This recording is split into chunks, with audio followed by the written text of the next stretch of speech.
అందరి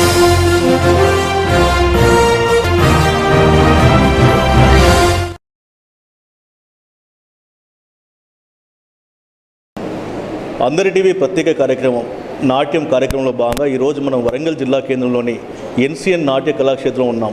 కళాక్షేత్రం ఫౌండర్ శ్రీ కొంత వెంకటేశ్వర్లు గారు వారి యొక్క శిష్యులను అనేక మందిని తయారు చేయడమే కాకుండా పలు ప్రాంతాల్లో మరి రాష్ట్రాలు దాటించి కూడా అనేక మంది శిష్యులను పలు ప్రదర్శనలు ఇవ్వడం జరిగింది. సో వారి శిష్యుల్లో ఈరోజు మనతోటి చిన్నారి మనతో ఉన్నారు. ఒకసారి ఆ చిన్నారి ఎందుకు శాస్త్రీయ నృత్యం వైపు వచ్చింది, ఎవరు ప్రేరణ అనేది తెలుసుకుందాం. చెప్పమ్మా, నీ గురించి ఏం చెప్తాను? ముందుగా అందరికీ నమస్కారం.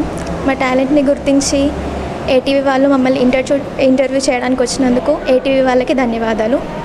నా పేరు లక్ష్మీ స్నిగ్ధ. మా అమ్మ పేరు పోలేపక సునీత, మా నాన్న పేరు పోలేపక ప్రవీణ్ కుమార్. మా గురుగారి పేరు కొంత వెంకటేశ్వర్లు సార్.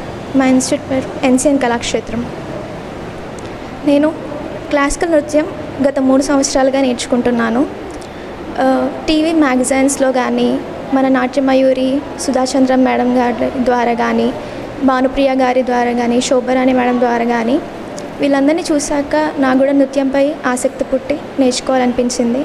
కాబట్టి మా పేరెంట్స్ కూడా నన్ను ఎంకరేజ్ చేసి ఇక్కడ వరకు తీసుకొచ్చారు. ఇక్కడ తీసుకొచ్చాక మా గురువు అయిన కొంత వెంకటేశ్వర్లు సార్ నన్ను బాగా ఎంకరేజ్ చేసి ప్రతి ప్రోగ్రాంలో నేను చేయగలుగుతానన్న ధైర్యాన్ని నాకు ఇచ్చి నన్ను ముందుకు నడిపించారు. ఇప్పటివరకు నేను 50కి పైగా ప్రోగ్రామ్స్ ఇచ్చాను.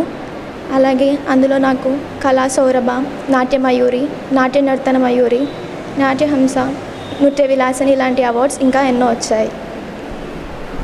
ఓకే, నువ్వు ఏం చదువుతున్నావు, మీ పాఠశాల ఎక్కడ, తర్వాత నువ్వు ఏం కావాలనుకుంటున్నావు, అంటే నీ లక్ష్యం ఏంటిది? 10వ తరగతి చదువుతున్నాను. ప్లాటినం జూబ్లీ హై స్కూల్ వరంగల్లో చదువుతున్నాను. నా లక్ష్యం ఏంటంటే నేను ఒక డాక్టర్ కావాలని, అలాగే ఈ డ్యాన్స్లో సర్టిఫికేట్ కోర్స్ కంప్లీట్ చేయాలని, అలాగే కంప్లీట్ చేశాక సార్ ఆధ్వర్యంలోనే ఇంకా ఎన్నో డ్యాన్స్ పర్ఫార్మెన్స్ ఇవ్వాలని, సార్ దగ్గర నేర్చుకోవాలని నా లక్ష్యం, కంటిన్యూ చేయాలని.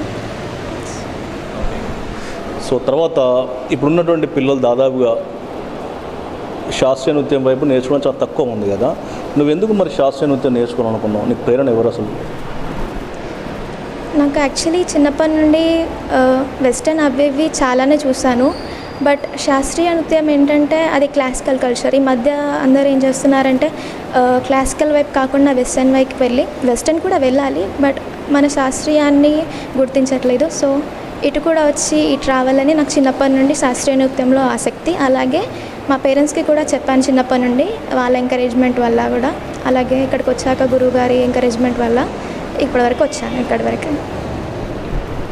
సో ఇది చిన్నారి చెప్తున్నటువంటి విషయము. వారి గురువర్యులు కొంత వెంకటేశ్వర్లు గారి ఆధ్వర్యంలో అనేక ప్రదర్శనలు ఇవ్వడమే కాకుండా భవిష్యత్తులో కూడా మంచి నాట్య కళాకారుని కావాలి, వారి ఆధ్వర్యంలో చక్కటి కార్యక్రమాలు నిర్వహించాలి, సర్టిఫికేట్ కోర్సు కూడా పూర్తి చేసి ఇంకా కూడా అందరికీ ఆదర్శంగా మార్గదర్శకంగా ఉండాలని చెప్పేసి చిన్నారి అయితే కోరుతా ఉంది. సో ఆ అమ్మాయి ఆశీస్సులు, అందరి ఆశీస్సులు ఆ అమ్మాయి పైన ఉండి తప్పక తను అనుకున్న సాధించాలని కోరుతూ మరొక మారు వారి గురువురికి కొంత వెంకటేశ్వర గారికి ప్రత్యేక కృతజ్ఞతలు అందరి పక్షాన్ని కూడా తెలియజేస్తున్నాం.